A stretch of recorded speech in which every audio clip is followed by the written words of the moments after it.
Yes, we are back with Boomer and the Babe without the Babe. Or maybe I'm going to be the Boomer and the Babe today. Deborah's not here. She'll never know unless somebody tells her. So Wayne's laughing. Easy, Wayne. I need you to push the buttons in there. You are listening to the Boomer and the Babe Show on KFNX 1100 News Talk Radio. This segment is brought to you by our good friends over at Arizona Flooring Solutions. Arizona Flooring Solutions at 91st Avenue and Union Hills is the premier flooring outlet in the entire Northwest Valley. Whether you need ceramic tile, wood, or carpet, go to see Brian and Jason, the owners of Arizona Flooring Solutions. Arizona Flooring Solutions at 91st Avenue and Union Hills. My guest for this next segment is on the line. Hello, Mark, are you there? Hi, Pete. How are you? Great, Mark. Thanks for joining us. I just, by way of introduction, want to let people know that you are on this segment because you won a contest. I am so excited to have won the contest. Well, we're excited that you did.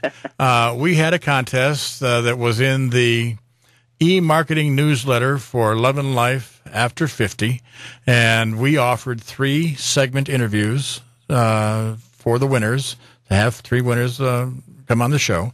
And you are the first of those winners to make your appearance on the show, so welcome. Well, I'm ecstatic to be here, and if I might say, maybe I could play the role of Babe today. You want to be the Babe? Yeah, you can be the Babe. No doubt about it. No problem. Real quickly, you own Queenslander Tours, correct? That is correct. We're based here in Denver, Colorado. In Denver, Colorado, in the Mile High City. That's right. I'm afraid if I went up there, I wouldn't be able to breathe. It happens sometimes, but that's usually in the mountains. Now, how long have you been in this business? I started Queenslander Tours back in 1993, and it actually came out of my years in college a few years before then. We had the opportunity to take some international campaign programs and trips over to various countries. I went to Harding University in Arkansas, actually, and went to Australia, fell in love with Australia, and fell in love with the whole groups thing, and had always been kind of a service-driven individual for whatever reason. And one thing led to another, and I decided to, after graduation, to go into this full-time and try to serve groups and serve folks. So that's kind of how we started. Now, this is not a franchise, correct? No, it's not a franchise. We're a family-owned business here, and just have been excited to be able to kind of grow over the last few years and have broken into some new territories and new markets. So now, I was on your website looking around, and it seemed to me that you specialize in cruises and land tours. Is that correct? That's correct. We basically have 3 different segments of travel opportunities, and you've broken them down into 2, basically. But with our cruises, we do a combination of themed cruises. So, for example, we have the 2nd annual cruise for the cure for breast cancer. I did see that as well. October. My sister actually was diagnosed with breast cancer last May, and we had planned the 1st annual cruise for the cure before that diagnosis, so it was kind of really fitting that we were able to have that going on. So we're doing our 2nd one this year, and I will report that my sister is clear of cancer. Wonderful. Congratulations to her. Thank you. Praise God for that one. And then we also, with our themed cruises, we kind of do it a little differently than like the average travel agent or tour operator per se. We actually have one of our tour managers on board on our themed cruises, and that tour manager is on board really to provide an added level of service because it's unusual when you book a cruise or a vacation and then you get on the cruise and the person that you booked it with is on board with you. That provides an extra level of service that we think is worth it. And then we also provide some additional supplemental activities while on board the cruise ship. So do all of your tours and cruises have a tour guide or a cruise guide? Yes. We actually call them tour captains, but okay. They're basically a tour manager. All right. And that tour captain is on board to make sure that the folks are getting their money's worth. And we do try to go the extra mile. That's currently the Denver, the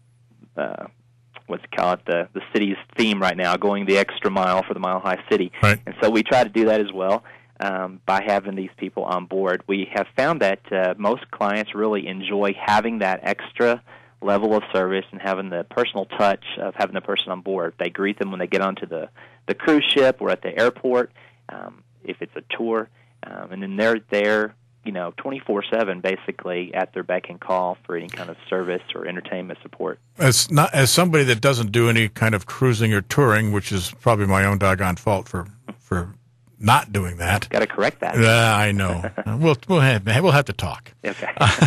But the fact that you have a cruise manager or a tour manager, is that the right term?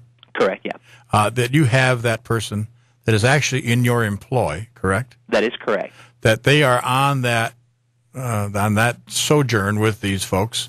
That makes it in itself unique. Is that not correct? Well, I think so, particularly in the cruise setting. Most places book a cruise for folks and then send them on their way.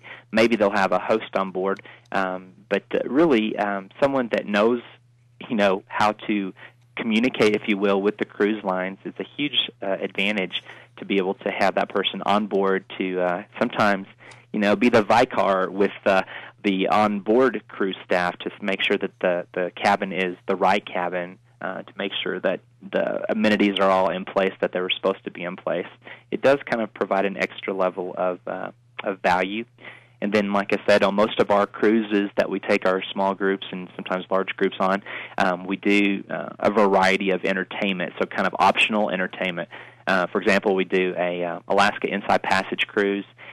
It's not your traditional tropical experience, and so there's a lot more opportunity on board inside the ship at times because of the cooler temperatures. And we'll have our tour manager will be there doing a variety of kind of optional activities for those people who have gone on the trip.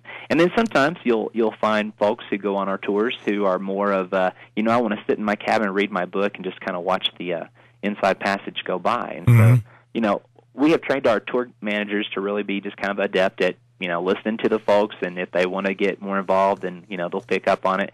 And if they want to be kind of left alone, they'll pick up on that as well. Let me ask you a couple more things here about this, about the cruising in particular, because that's a little more intriguing to me, I think.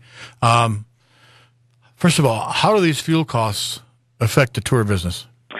Well, fuel costs, what do you mean? Well, I don't know what it is up there, but I just paid just barely under $4 a gallon for the first time here in the Phoenix area. Yeah, I don't even want to talk about that, but on an individual basis. But really, from the cruise line perspective, all the cruise ships have, or cruise lines, I should say, have really, tacked on the fuel surcharge. So that they have not escaped it, if you will.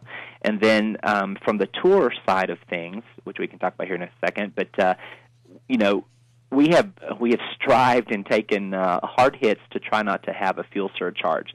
Here and there, we've had to apply that, but for the most part, if you really think about it, group travel is the best way to avoid having to pay out for more, extra fuel. But they have not escaped the overall crunch of the fuel crisis right now.